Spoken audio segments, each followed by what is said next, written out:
We're going to start now. So welcome to this Demonstrated Success webinar.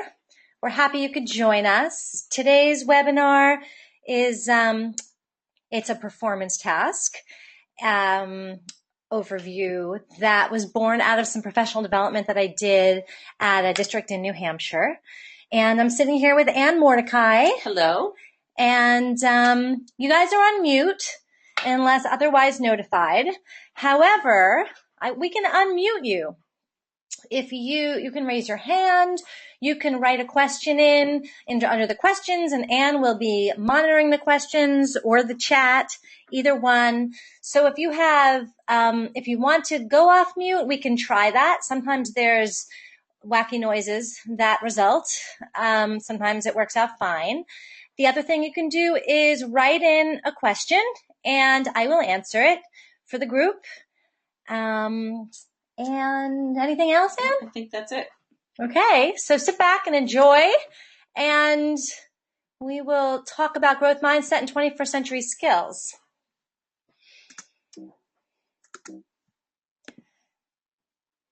Okay, so the work that we're going to talk about today, as I said, is a piece. It'll ultimately be a piece of curriculum that was born out of some work that I was doing in New Hampshire around curriculum development and transfer goals. And I was working at a middle school, actually, and trying to help them to see that a lot of their learning goals and their learning targets actually overlapped, and that they were working towards the same goals. And what you see in front of you is the P21 Framework for 21st Century Learning, and it was released in 2007, shortly before the Common Core Standards, and it's quite aligned with the Common Core Standards, and it's basically a framework for the skills that students are going to need in this century and beyond. So, and the idea was that it changed the face of instruction to adapt for what our kids are going to need when they graduate high school, which will be very different from what we needed when we graduated high school. So in this framework, this is an image that just represents the framework. You can go and Google the document, and it's a long document that says a lot of great things about these different elements. You see the life and career skills, the learning and innovation skills, the information media and technology, and the key subjects. Okay, so the subjects is content sort of as we know it along different themes. It's more familiar to us. I'm not going to talk too much about the information media and technology skills today, although they are important. The learning and innovation skills, the critical thinking, the communication, the collaboration, and the creativity are all going to be integrated into our task today. And I'm also bringing in life and career skills.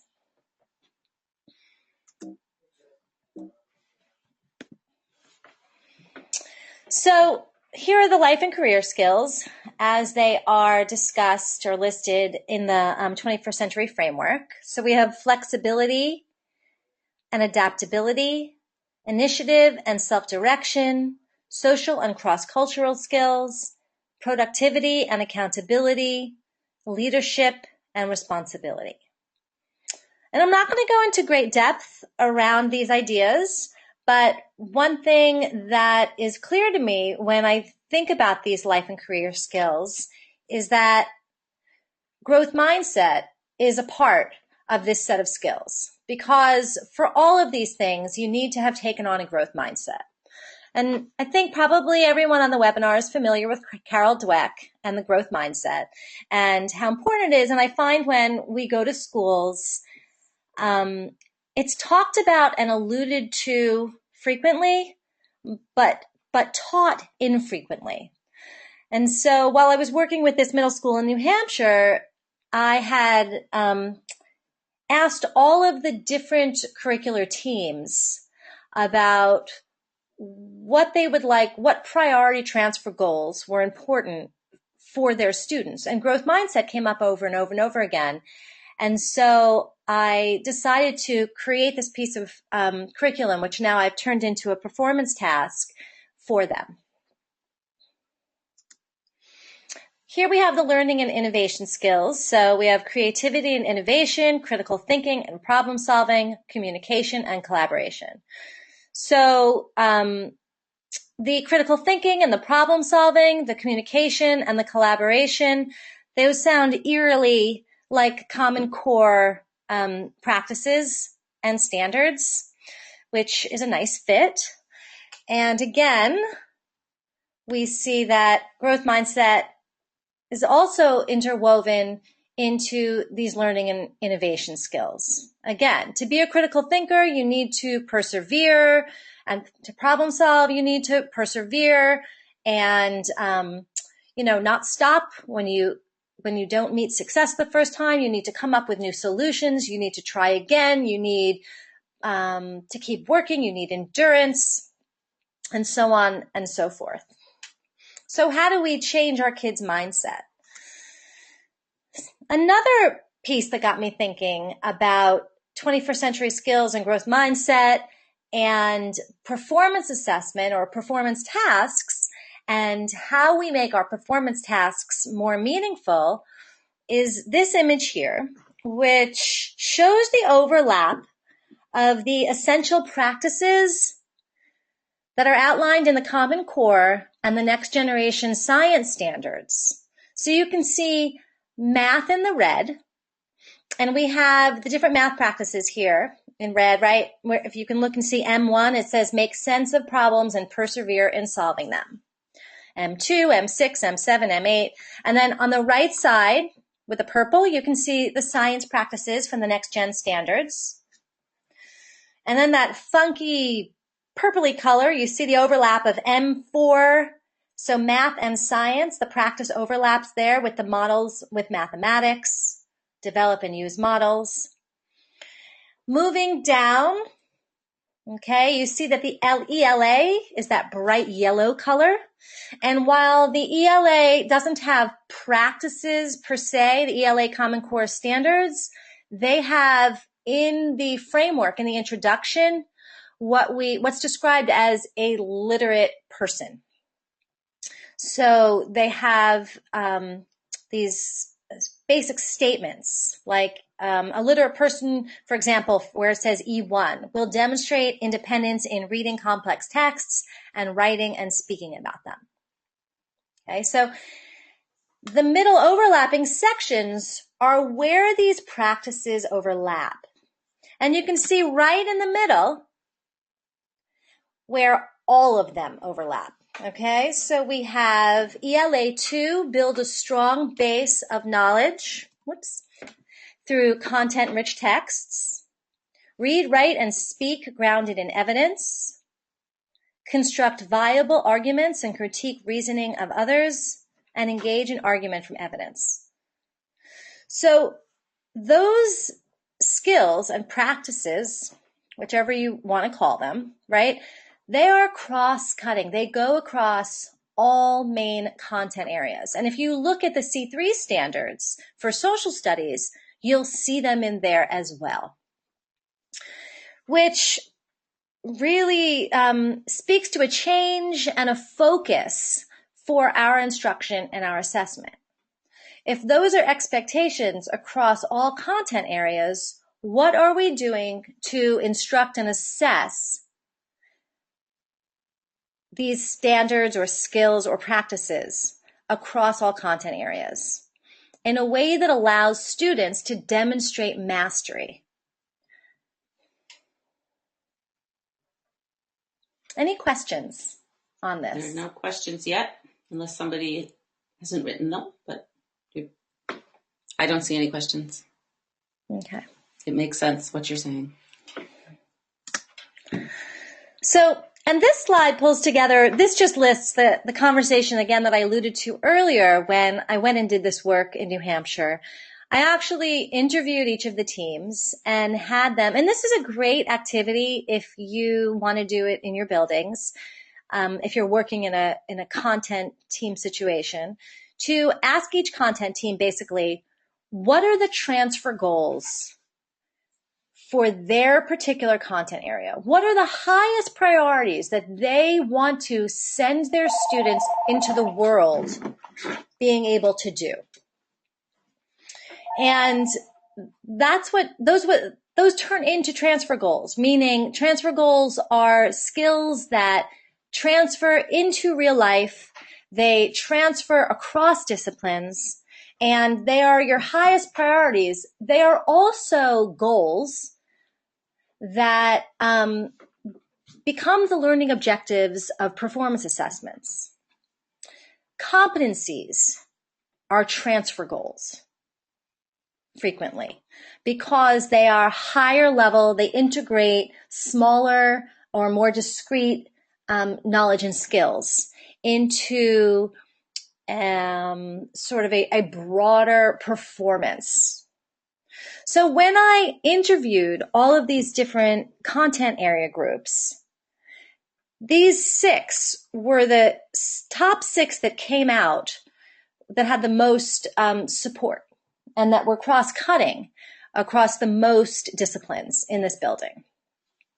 And what I was trying to have this staff see is that they were, instead of viewing some of the standards, for instance, in the English language arts Common Core, or some of the practices in math, or the practices in science, or some of the, they're not called practices in social studies in C3, but some of the focuses in C3, instead of seeing them as competing, right, for classroom time, we need to change our headset and focus our instruction and assessment more on those overarching transfer goals that cut across all content areas and that we have in common. And I think that performance tasks, whether they're formative in the classroom or summative, are the perfect situation both to teach these skills and assess these skills. Okay. So I started discussing this. What does this mean for classroom instruction and assessment? As I was saying earlier, we want to include our 21st century skills and these key practices across content areas and through interdisciplinary themes. We want to implement methods of instruction that bring in inquiry-based learning and problem-solving approaches and higher order thinking skills. And we want to encourage the integration of community resources in the sense of we want to make the learning applied, as well as using technology, which I'm not going to emphasize today, but which is really a very big issue and a huge strength, using technology to go outside the classroom walls. So it doesn't, so kids don't have to stay local. They can solve problems that are, global problems as well in their performance tasks. They can connect with resources globally. The last bit where it says formative and summative assessments, that should be a bullet. So formative and summative assessment that provides students the opportunity to practice all these skills and demonstrate their growth in these skills and show mastery.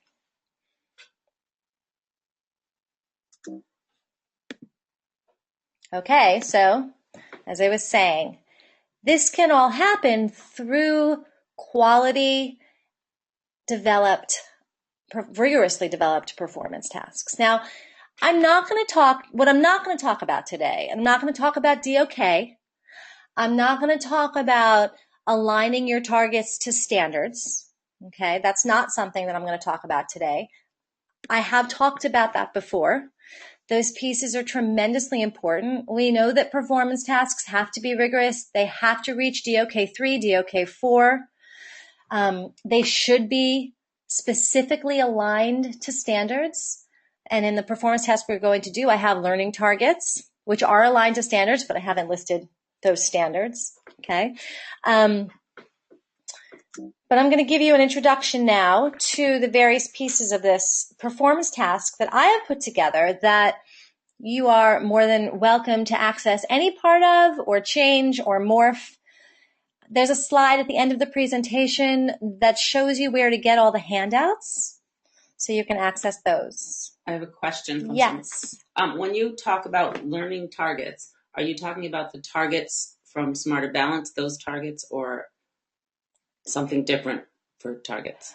No, I'm not talking about learning targets from Smarter Balance. So when I talk about learning targets, I'm talking about the goals of the particular learning event. So right in here I've substituted objectives for targets here in this slide. You can see the learning objectives or targets right here. Okay, so for content learning, the content that students will be learning about is the growth mindset. By the end of this learning event or this performance task, students will know what a growth mindset is and how it can impact their success in learning. And these are the skill targets, the do's, the no's, and the do's. Students will collaborate in small groups and use discussion strategies for shared learning. They'll create a shared solution to a real-life problem. They'll present their solution orally with visual supports and use close reading strategies to extract meaning, and they will create an evidence-based argument. And actually, there's one more that's integrated into this. There's a self-assessment piece that should be there as well, because they will be doing some self-assessment as well, which is important.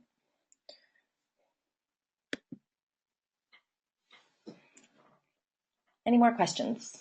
Nope, not yet. Okay. So this is the introduction to the task. You can see here we'll be choosing 3 images to post in the hallways of our middle school. Now, the task, I'm saying middle school, but I would think that this task is appropriate probably for 4 through 7, okay? You'll see later you can judge the text. If you download the text, is at a fairly accessible reading level. So, think about this task. I probably, in terms of grades, maybe 3 or 4 through 7 and 8, okay? But nothing lower than grade 3.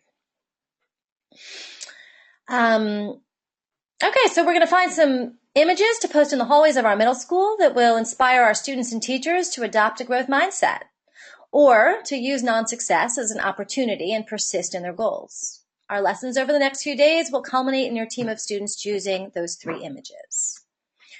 So what I have here, for those of you that have attended the performance task webinar that Ann and I put on, I don't know, a month or 2 ago, Yeah. weeks ago.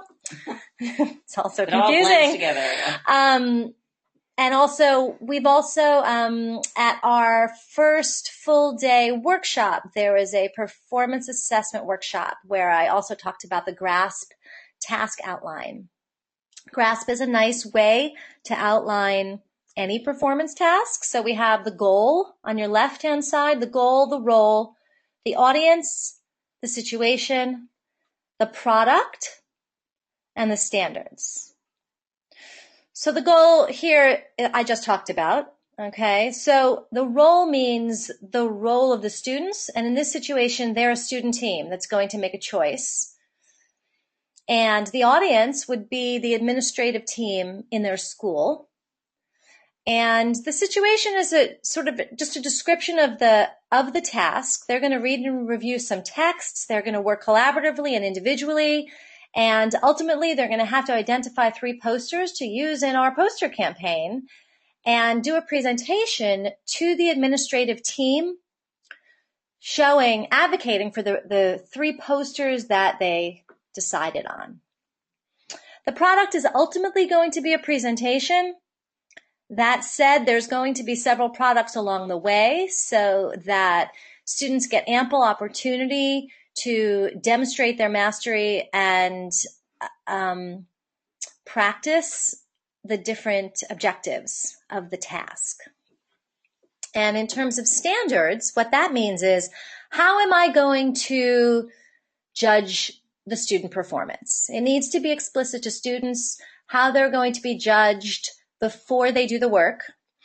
And there are a lot of different rubrics and assessment opportunities throughout the task, which you'll see. But you can see listed here that we have we're going to assess collaboration, problem solving, argument writing, and presentation.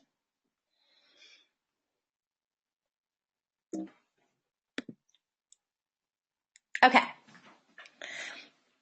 So in terms of implementing the performance task, the first thing that I will have students do is a task warm-up. And this was a really fun activity to do. And I got a lot of feedback with the folks that I was doing it with around adaptations for different groups of kids or adults or different learners. But basically, everybody had either a whiteboard or a piece of paper and some markers in front of them. And I divided up students in pairs. And the kids sat and drew a situation where they did not succeed or they were lousy at something, but they improved. And the drawings served to elicit their thoughts, make their memories more concrete so that they would be able to share with their partner. And then with their partner, they had to take turns explaining the drawings to each other. And you can see that they needed to talk about what was the goal in the situation, what and who helped you improve, what was your motivation to improve, and how did your attitude toward that skill change when you were successful. So I have attached, for each pair, I gave them a graphic organizer to help them in this process, which you can see on the next slide. This is it's a warm-up or an anticipation activity, and you can see here that the students were expected to take notes, okay, while the other person was talking, and they would end up with one organizer for both of them, and then afterwards to talk about what are some of the things that your two stories had in common and what are some differences.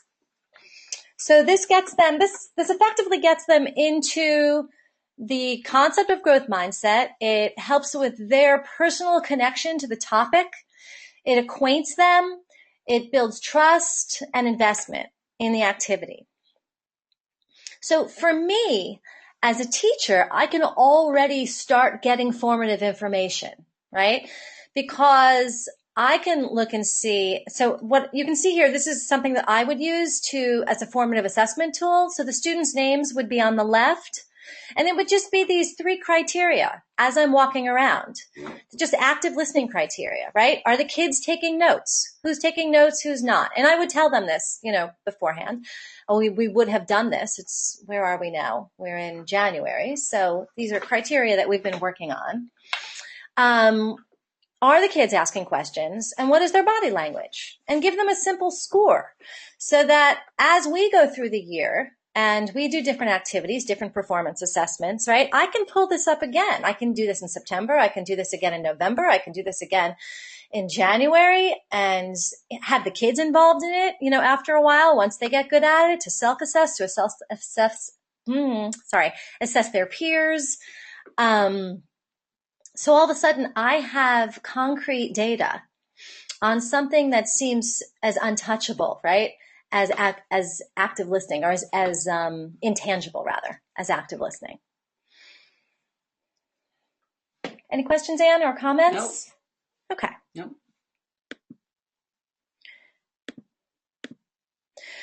So that would have been the first day, right? We don't want to inundate anybody. That would have been enough. If a block is 50 minutes long, that would have taken up a block. And what I would probably do then is give them an exit survey and administer this survey at the end just to see if there was a shift in their own growth mindset. So this is a survey in growth mindset that I've downloaded. There's amazing sites on growth mindset all over the internet, which I've used. We have a request to can you make that bigger so we can see it bigger? I don't know. How can I do that? Hold on. The original? Let me see if I can. Oh, yeah, do it there. Right? And then I can make it big. Oh, look, I did it. I hope that worked for you. Let us know if that worked. Whee! Yes. It did. Yes, Okay. I got a yes. Excellent. I'll make it even bigger. Okay. So, and I'll show you later at the end of the webinar where all these resources are. I have this for you. That's uploaded to our site. Okay. So we'll just go through this. So the kids go through part 1 and part 2, or the adults, depending on who you're working with. And I'll just let you view that for a second.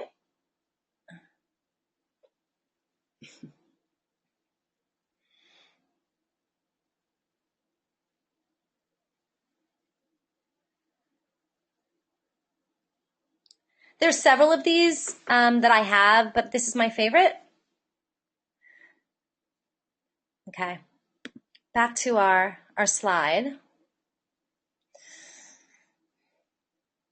Okay, so the kids would add it up, and on the document that's uploaded to our site, which I'll show you later, there's a way to the range. So it'll give you a range of points and what that means for your growth mindset. And the students, will self-assess themselves on their growth mindset.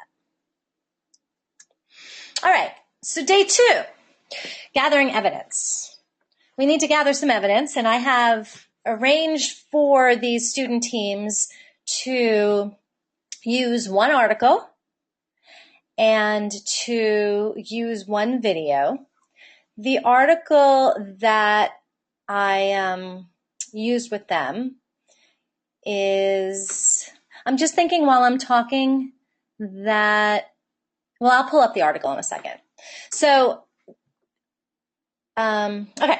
So this article is called Brainology. And what I would use and have used with an article like this is something called reciprocal teaching, which by this time of the year, I would have used with students repeatedly. They will have been familiar with this process already. And as a little aside, as a literacy person, I cannot advocate reciprocal teaching enough.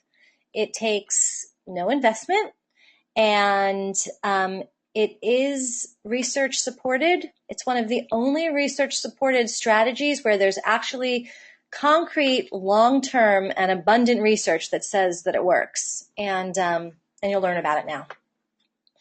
So basically, for the kids, they would be doing this collaborative reading process, and I'll talk about the reciprocal teaching. I'm going to review it with them. And their responsibility would be that at the end of the collaborative reading process, or the reciprocal learning, I'll call it, they would need to write in their journal and answer these questions. And this is so that we have individual accountability, right? The reciprocal teaching is a process to support readers and to grow collective meaning together. But you also want to have individual accountability in these situations to make sure that the kids involved aren't just coasting. And so you can see at the bottom, I'm asking them for the important points made by the author and specifically telling them to reference and explain quotes from the text, because of course that's a huge skill, especially, in grades 3 through 6 at a very basic level. They're working on that. And, 3 through 12, but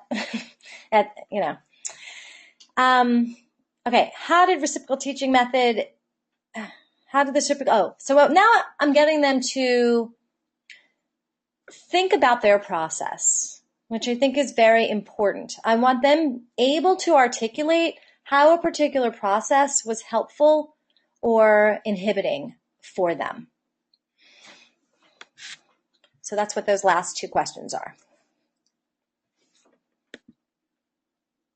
So this is a review of reciprocal teaching, and I haven't uploaded all the documents, but if you Google reciprocal teaching, there is so much information, and there are so many artifacts and handouts and tools that you can use in the classroom to teach your kids about reciprocal teaching.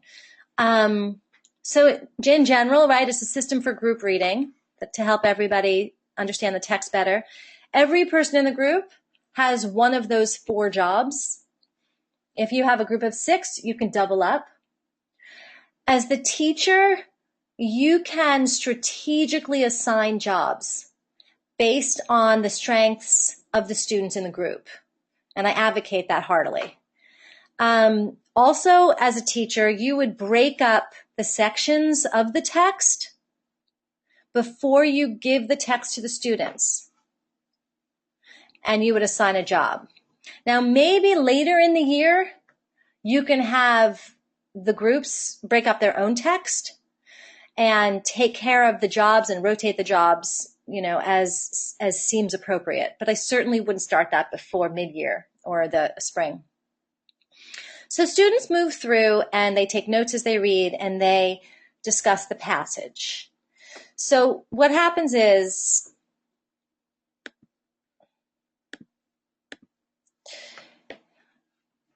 wait, that's distracting. I'm going to stay on this slide for a second.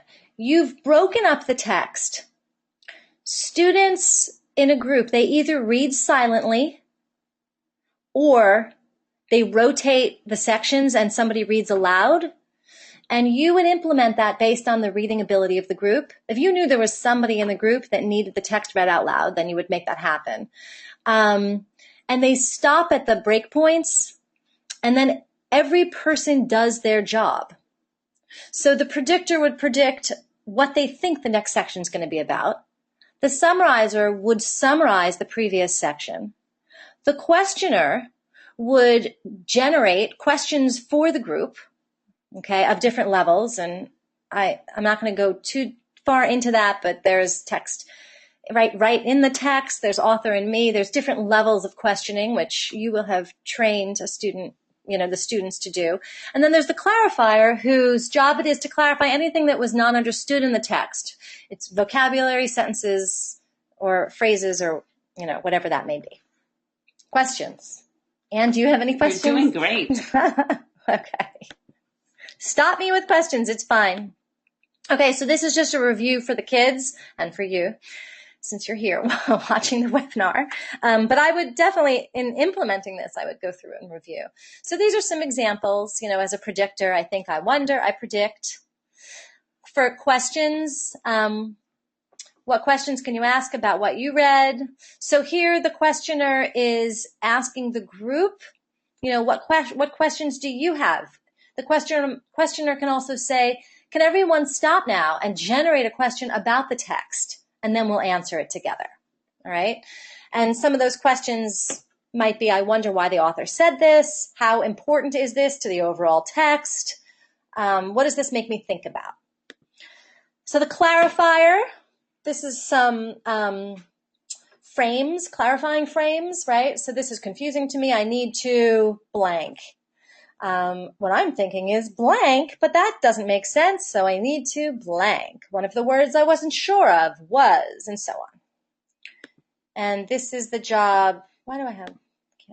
Okay, and then the summarizer, right? In my own words, this is about, the main point was. So these are just cues for how to do reciprocal teaching. So the kids will have gone through that reciprocal teaching process, and they will have written in their journals answering those questions that I listed that they were responsible for individually.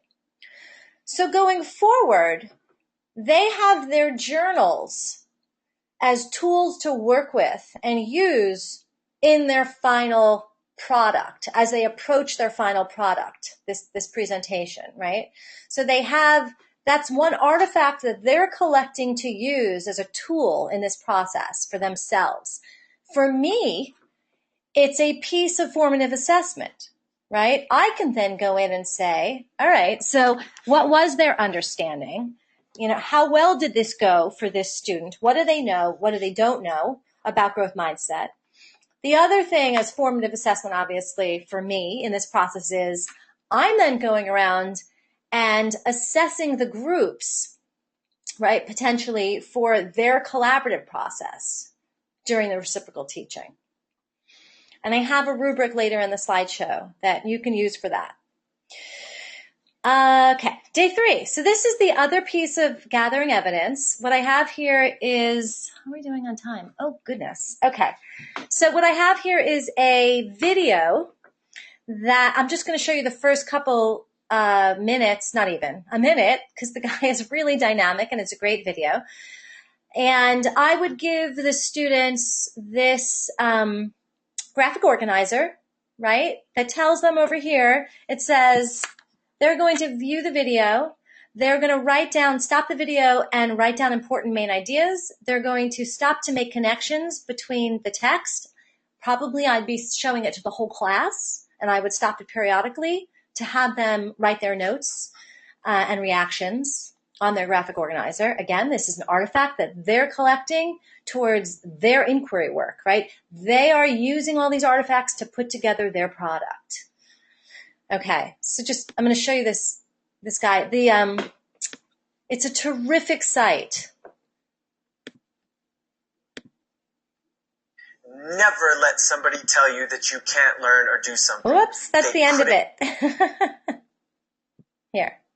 Learning is by far, hands down, the most important skill. Like, if you're good at learning, you can use that to get good at whatever you'd like. But what if I told you that the most important part of becoming a great learner is the one that we mess up the most? There's decades of research that shows that the key to getting good at learning is first believing that you can do it. And that is where we struggle. We struggle with this belief because of stories. Stories that we hear, stories that we tell ourselves about the things that we... Okay. So, I have a comment that says, I love it. Yeah, no, it's a great, so that guy, I can't remember his name, but his site is called, I have it later in the PowerPoint, Dance Ugly. It's an adult site for growth mindset, and it's fabulous. And his whole thing, and this is really funny, and I got carried away with it while I was doing this work, is you enter this challenge where you can learn to dance and you utilize your growth mindset, and it's hysterical. But that particular video is very useful for this particular performance task through 8 minutes and 36 seconds, okay, which I showed you there. It's too long. It's 19 minutes total. But yeah. So I thought that he was great. And his name's Trevor. I'll remember later. Okay. So the kids will have moved through this together as a whole class, right? And taken their notes and had this as an artifact for their work. All right. Now, ultimately, I'm going to have these kids create a written piece that's going to integrate their learning from the text and from the video. And before we do that, I'm going to give them another opportunity to learn vocabulary and also to solve a problem collaboratively. So this is something that I call vocabulary ranking, and it's a pretty basic literacy strategy. And it involves giving a worksheet to the kids, and I'll show it to you in a second, where they have to rank their understanding of the words. The collaborative piece here is that they're going to get together, and it says that in this large paragraph, that after they silently review the vocabulary ranking sheet and figure out where they are on each of these 16 words, they need to get back together with their reciprocal teaching group. And their task is to make sure that every single person in the group can know and use comfortably all of the 16 words on that sheet. I'm not going to tell them how to make that happen. But I am going to insist that they write about this process afterwards, because I am going to walk around and assess them formatively, okay? And I want them to be able to self-reflect on that process as well. So here we have, this is the word ranking sheet. And on the left-hand side are 16 words that I'm hoping kids will use in their understanding and their writing about growth mindset. So we have fixed on the left. This is the vocabulary. fixed, critique, persistence, resilience, mindset, succumb, inhibit, criticism, prevents, feedback, motivate, progress, mindsets twice, I apologize, reframe, setback, and strategize. So this is it's a terrific opportunity for vocabulary instruction. And these are important words, right? They're relevant to the content. They're relevant across all content areas because growth mindset is relevant across not just content areas, but life, right? At large, in their sports after school, in band, in everywhere, in learning to dance, right? So, and then at the top, you have the rankings, right? So it goes from never heard it before to I know and use and can use this word comfortably. So for me, I'm going to walk around during this process and I will have introduced the rubric to them beforehand. So there's three levels: beginning, developing, and succeeding. And then we have communicates effectively, solves problems successfully, and engagement. And so there are indicators under each of those three categories on the left. And this allows me to evaluate their group work and their group problem solving. I made this. You can find probably better ones online that you can integrate into your own if you're not satisfied with this one. In the bottom left corner, you can see here, this is for the kids, right? Some things that they can do. These are prompts. So encouraging group members to share. Am I hearing language like, I have not heard from Anne, right? Anne, what do you think? Or am I active listening? Anne, I heard you saying this, and this. Is that right? Or building on others' ideas. Oh, I agree with what you said. And also, or I hear what Lois is saying, but I think, blah, blah, blah. So I'm going to be walking around and listening for this sort of language, watching for eye contact, and assessing them.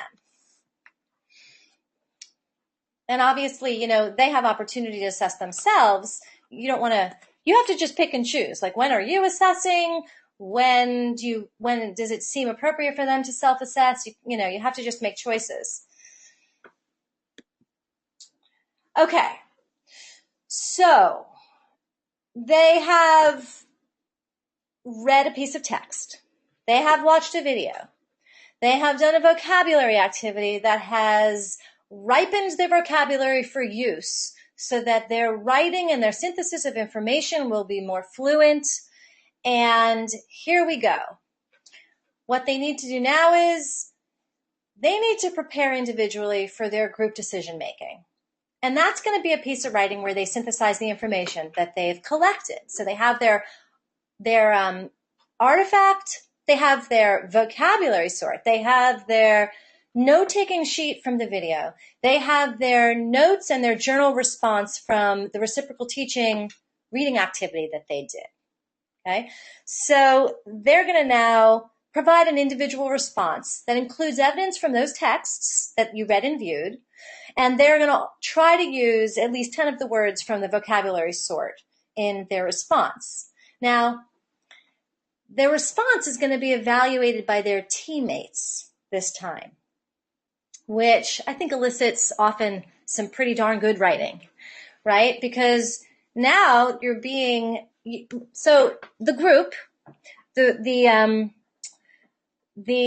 reciprocal teaching group has now worked together twice. Kids have worked one-on-one. There's a high level of trust. And the kids are going to be able to evaluate each other's writing. So now we have practice with peer-to-peer evaluation, both receiving feedback and giving feedback. Okay. Where are we? Whoa, okay. Keeping going. 10 minutes. We're on day 5. We are going to start our culminating product, these groups. They have now, any questions? No questions. They have now collected loads of information, and it's time to start the work. So the group has 2 more tasks. They need to make their decision about their images for our growth mindset campaign. And then they need to create a presentation to advocate for those images to the principal and the assistant principal. So what I've told them here is that I've isolated 3 sites for them to go to view different images. Obviously, another option here is to have them create posters, but I feel like what I'm getting at here is that evaluative piece. You know, one of the higher order thinking skills is evaluation. And I feel sometimes that if kids take the time to create yet another poster, that's good. We're definitely assessing them and their understanding of the content and various elements of representing the content. But if we take that away, they have more energy to invest in the evaluative piece. So that's why I did that here. I flirted briefly with having them make a poster and choose 2 posters. You know, if you choose to implement any piece of this, you can make those decisions on your own. Okay, so those are the sites. So the site from that guy, Trevor, did you find out his? Reagan. Trevor Reagan. It's called Train Ugly. And it's a great site. I'm not going to go to the sites right now. I also, you know, obviously used Google Images and then this s'more site. So basically the kids would go off now and individually or in pairs, however they wanted to, they would find 3 posters that they wanted to bring to the table. And their criteria was how well they communicate a growth mindset and why not? Why will they or won't they? And why not will they appeal to the middle school students in particular? Or if you're doing 3 to 5, it could be upper elementary or however whoever you choose to deliver this to. They're going to reconvene and discuss. And I think a consensus protocol, I'm going to show them how to use Fist of 5. And that sentence got cut off and I'm not quite sure what it said. So we'll keep going. Question. What is Fist to 5? Fist to 5, I'll show you. Okay, it's coming up.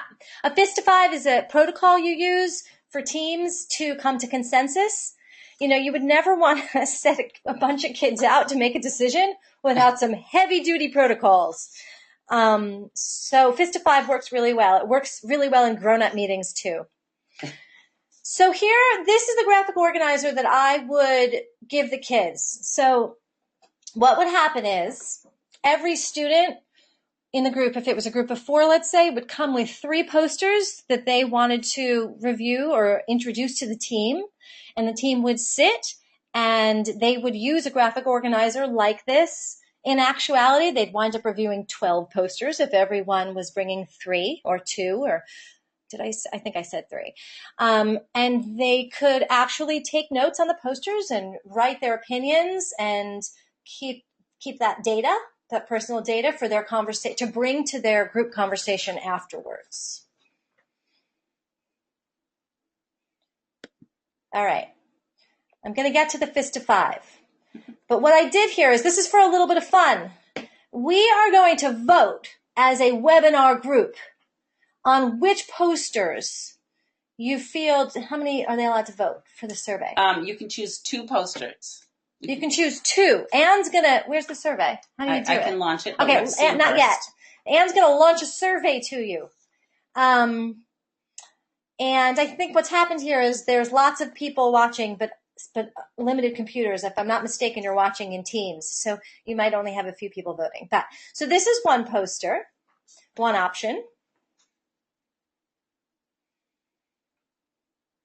Right? I like Can that I one. should I go on? Yep, okay. Next one. Your second option.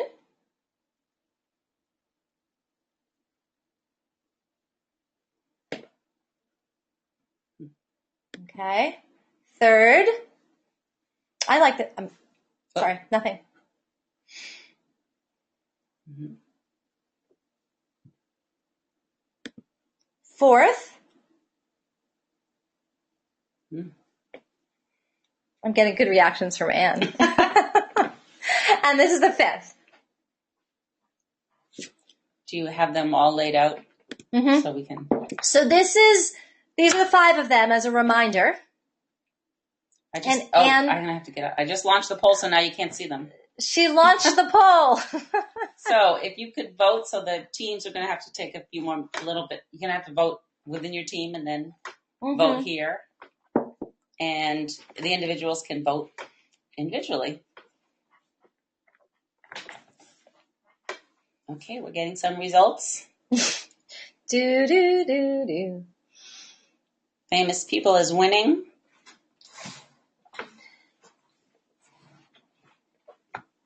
Giraffe is coming up. Famous People.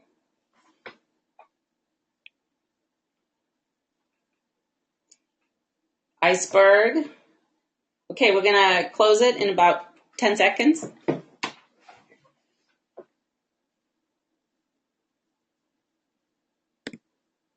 All right, I'm going to close it if I can figure out how. There we go. After us, we can't go on with the webinar. It looks like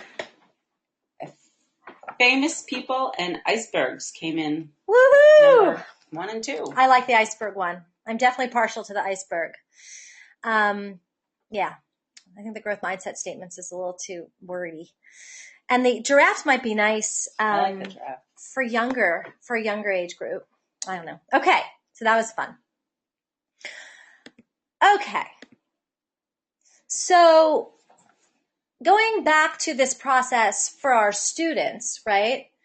I would definitely post some conversation rules from their, okay.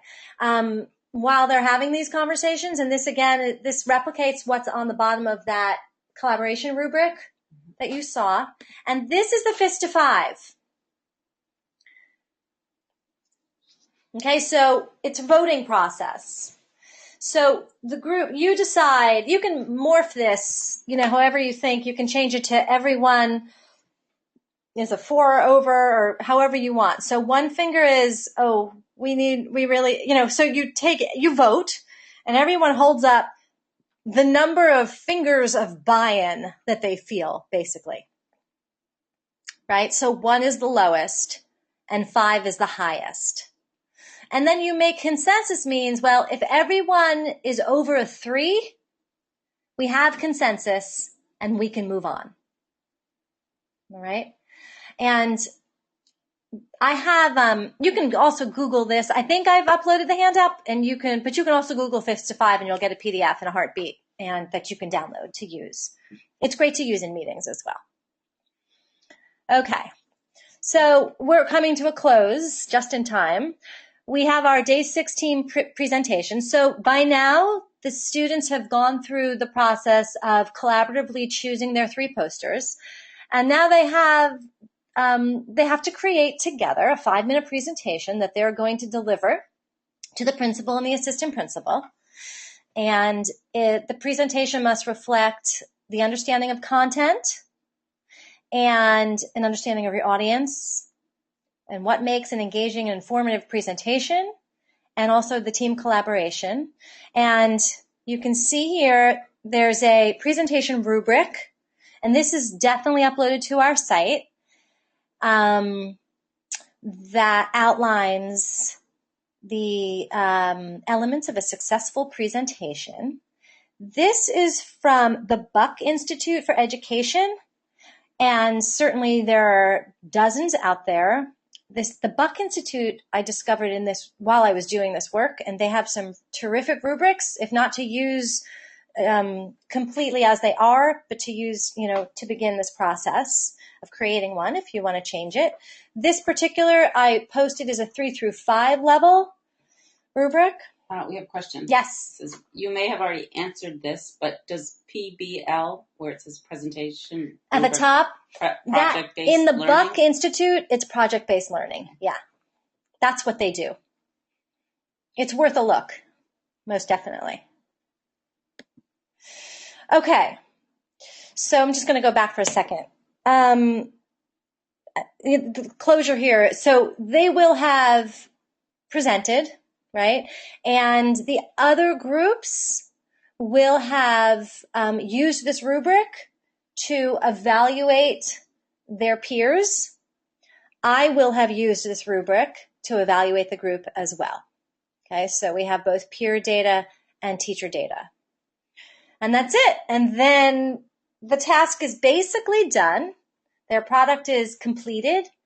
And two things that I would do at the end of this process is I would have them take the student self-assessment again, that mind checkup that we did at the beginning, so that they can see if they have grown in their feelings and beliefs about their own growth mindset. And I would have each individual evaluate themselves in terms of their collaboration. So this is also from the Buck Institute, and it's also uploaded to our site. And it's your individual performance within your group. Okay. And then there's that student reflection piece where we would have students write about, we would discuss it as a whole group, probably come back together and, talk about, well, here were our original learning goals.